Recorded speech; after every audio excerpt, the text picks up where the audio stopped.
Hi, this is Del Denny with TBC Action Coach of Indiana, and I want to welcome you to the Indiana Business Spotlight Series. The purpose of the series is to help promote Indiana businesses because when small businesses succeed, we all succeed. And today I've got a special guest. I've got Jerry here with me. Jerry, how you doing? I'm doing great, man. Thank you for asking. All right. Now, Beautiful day in Indianapolis. it is, isn't it? You got to love the Hoosier State here. Jerry, before we get into your business a little bit, tell me a little bit about yourself. Tell me about your background. Well, I'm from Indianapolis. I've lived west side of Indy all my life. I grew up and graduated Speedway High School. A service member, retired iron worker, west side resident. Pretty much always been on the west side. All right, I very love good. Central Indiana. Me too. I was born and raised in Central Indiana. Grew up in Shelbyville. Uh, I'm in Plainfield now, so I'm on the west side with you, my friend. Um, Question for you. Now, your business is CarbonTek. Tell us about CarbonTek. If you had to do like a 60-second commercial on CarbonTek and who you are and what you do, what would you say? CarbonTek USA uses hydrogen gas to clean the carbon buildup out of your car, truck, in your combustion cylinders where the fuel ignites. It doesn't burn completely off, so it leaves a carbon residue that contaminates your after treatment systems on your big trucks. It robs you of performance, mileage, it gives you a rougher idle. So 1 hour, our machine will saturate that carbon buildup so that it turns back to a hydrocarbon and burns out of the system naturally the way it's supposed to. It's non-toxic. There's no chemicals. We don't go through your fuel system, so we don't contaminate any of your fuel injectors or anything like that. It takes 1 hour. We're mobile, so we come to you. It's pretty simple. Very nice. Now, who's your target audience? Who do you typically work with? Well, the our biggest benefit is to anybody that has a vehicle. Doesn't matter if you've got gas, doesn't matter if you've got diesel. If you've got a fleet of vehicles, we're going to help you the most because you've got the most maintenance issues. Uh, Service trucks, buses, concrete mixers, semis, ambulances. We work with, I'm not going to name any names, but we're working with a fairly large school township trying to help them, showing them what we can do for them, reducing their DPF, their regen, carbon related maintenance issues and downtime. We've got programs where we can revenue share or lease a machine to a service shop. We have machines in a couple of different service shops here in town that are using our service to help benefit their customers because right now I'm the only employee here. So it's a little hard for me to cover all the ground, but we're working with some dump truck companies, heavy equipment, any vehicle that burns a fossil fuel. Doesn't matter. We can fix it. We can clean it up. We're going to get you better mileage. I can't promise how much because every vehicle is different. Nobody knows how dirty it is unless you tear it apart. And tearing it apart costs a lot of money.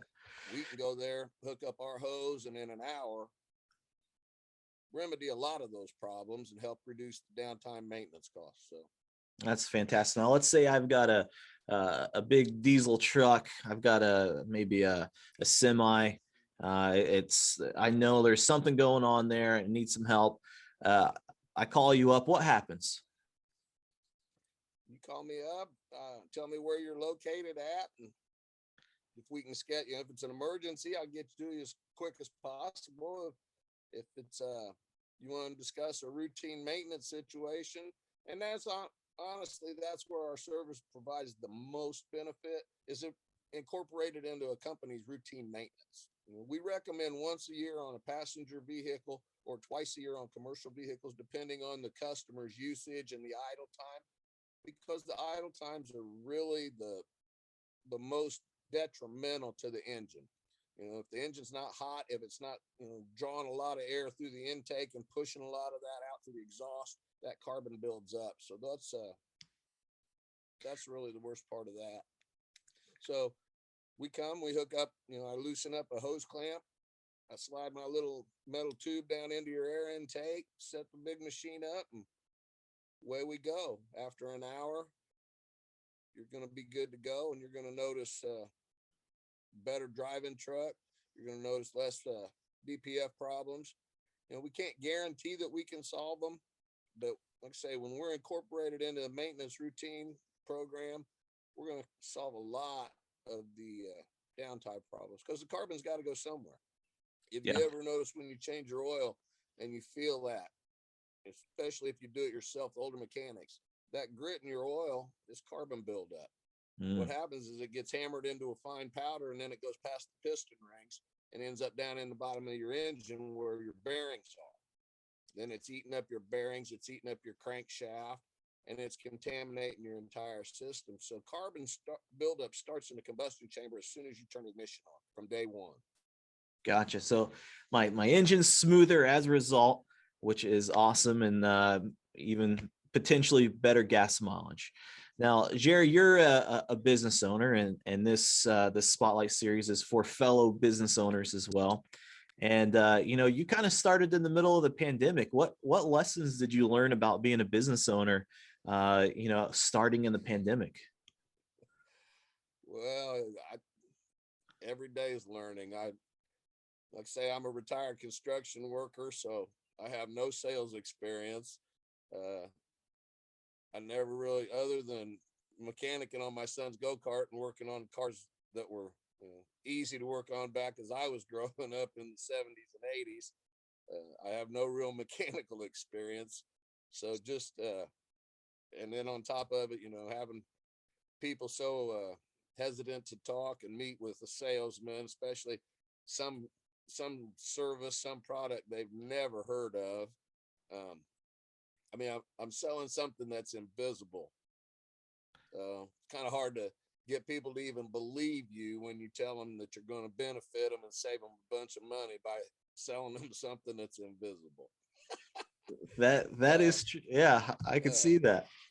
Yeah. Um, So that just you know, getting in the comfort zone. I mean, I've always been a talker. I don't mind meeting people, but I hate being a pest. So, you know, if I meet folks and I tell them how we can help them, you know, that to me, that's good. If you want it, you'll come call me or you'll get back with me. And if you don't, then I didn't have to bother you no more. So just trying to get the doors open and get the word out about what we do, how we can help. there you go. And it sounds like a great product. So it's always, I have that relationship with sales as well. You know, it has its place, but I don't know if anyone wants to be the salesperson.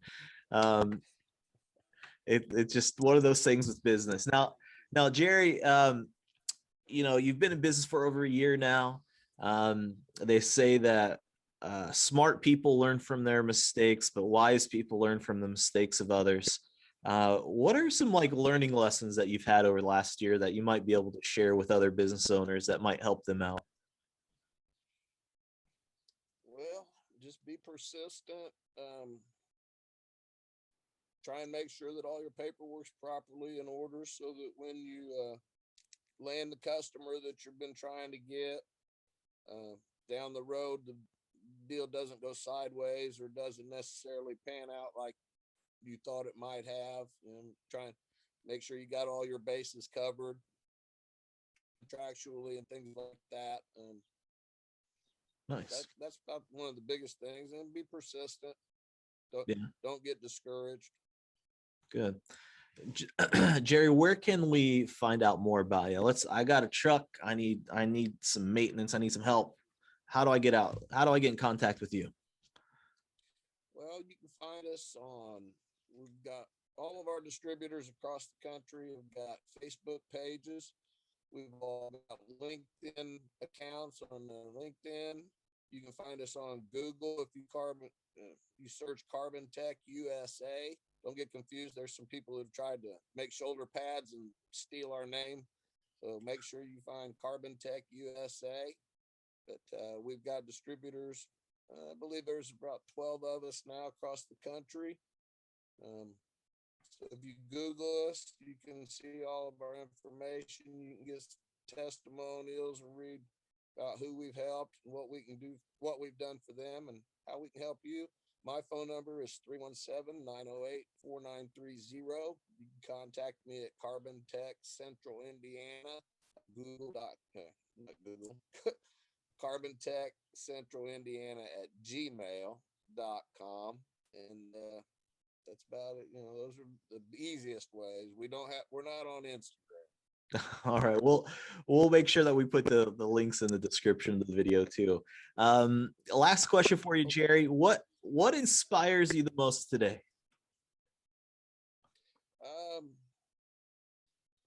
Real quick, one other thing before I answer that. I also wanted to mention a link to us that I'm personally sponsoring is the Driving for Dyslexia. A young fellow named Elliot Cox is a go-kart racer that was befriended Justin Wilson before Justin got killed. Elliot had dyslexia and Justin kind of mentored him and big brothered him. Elliot started raising money at 10. He's 13 now and has raised over $100,000 for that charity. Wow. He established. And CarbonTek Central Indiana is also linked to them. So if anybody gets a service done using referencing them, they're going to get a discount, and Driving for Dyslexia is also going to get a donation. So I wanted to throw that in there real quick. Now back to what got me to do this. I was, like I say, I had to have my shoulders surgically replaced. I tried being, I went and got OSHA certified so that I'm OSHA 500 and 510 authorized. I could be a site safety man. I could teach OSHA to people and be an OSHA trainer. But that was going to mostly entail being gone away from home a lot, just given the nature of that business. And my dad was a business owner. Both my grandfathers owned their own businesses. And I thought the opportunity was right for this business in Central Indiana. So I jumped in. That's fantastic. Well, Jerry, thank you so much for coming on the Indiana Business Spotlight. We appreciate you as a business owner and giving back to the community. It sounds like you're doing some great work over there. We're trying. Thank you very much for having us on. We sure appreciate it. I've been planting a lot of seeds in this last year, so hopefully my little garden's starting to grow. There you go. It's time for the harvest. Well, thank you, Jerry. Appreciate it. This concludes our Indiana Business Spotlight interview. Thank you so much.